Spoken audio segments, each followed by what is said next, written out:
Suggests some Russian soldiers remain on the west bank of the river and are coming under attack from Ukrainian forces as they try to cross. Well, joining me now is Catherine Biara-Hanger, our correspondent in Kyiv, and she's with Yuriy, advisor to Ukraine's Ministry of Defence. Bring us the latest that you're hearing there, Catherine. Yes, the news from southern Ukraine is definitely moving very fast today. Just a couple of hours ago, we heard from the Russian Defense Ministry saying it had completed its withdrawal from Kherson city. And now we get the news from the Ukrainian military confirming that its soldiers are now in Kherson city itself.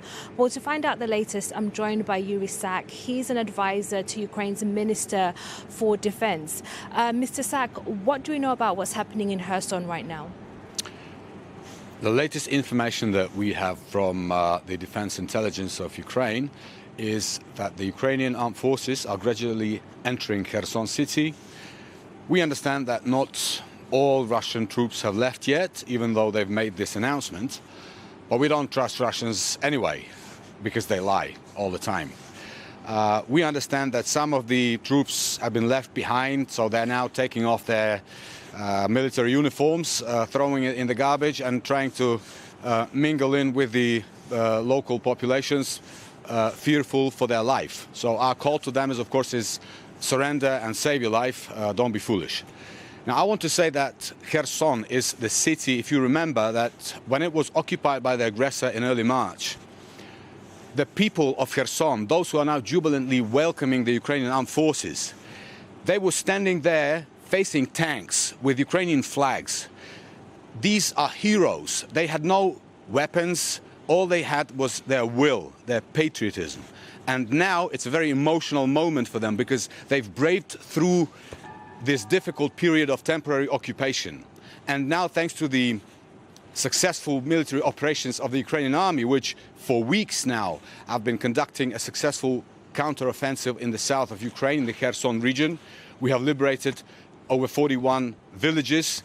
This amounts to about 1,400 square kilometers. So you could say that we are now in control of the right side of the river Dnieper, including Kherson. But of course, our feelings are cautious because we know that we are dealing with an enemy who is capable of provocations. We are dealing with a terrorist state who has done a lot of atrocities and committed all sorts of war crimes on our territory. And you mentioned that emotions are high in Kherson right now. We hear, as you say, that there's still Russian soldiers in the city. How will you treat them? Because we're hearing from witnesses that they're also coming under attack from Ukrainian forces. So how will you treat the Russian soldiers who are left in Kherson?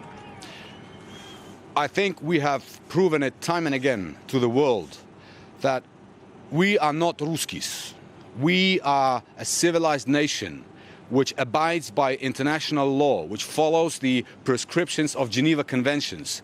We have been treating Russian prisoners of war, according to all best international standards of humanitarian laws. So our call is, if they surrender, if they don't do any provocations, they will be able to save their lives, and we guarantee them proper treatment in accordance with the best standards. For days now, we've heard from the Ukrainian military that they're concerned that Russia's plan to withdraw could be a trap. Are you still concerned about a possible trap from the Russians?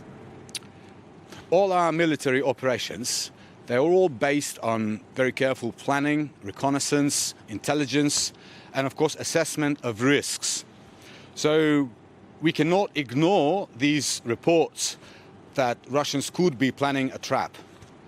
But knowing about these reports, of course, we are able to anticipate them, and of course, we will be prepared for any possible trap, and we will proceed carefully. From here, Russian forces will retreat to the eastern bank of the Dnieper River. They will have a great defensive advantage, which will be this mighty Dnieper River, basically blocking your forces from crossing. We know bridges have been destroyed. We know boats that would help your forces to cross have also been destroyed. How are you going to handle this? I was going to start answering your question by saying we'll cross that bridge when we get there. But apparently that bridge is gone now. So we'll have to build a new one, I suppose. And of course, we have done a lot of smart military maneuvers in the past. We have liberated Kyiv, we have liberated Chernihiv, Kharkiv. Now we are almost fully in control of Kherson city. So I'm sure that our military command will come up with another genuine plan which will allow us to continue our counteroffensive, because of course it's too early to be complacent. This war is far from over. Russians are continuing terrorizing peaceful citizens. A missile strike on Mykolaiv today just killed 6 peaceful citizens when they were in their beds sleeping. So this is not over, and we will continue carefully assessing all the risks. This is definitely a victory for Ukraine right now, but we're going into the winter months. It's going to get harder to fight. The temperatures here will drop to minus 30 degrees. The ground will be covered in snow.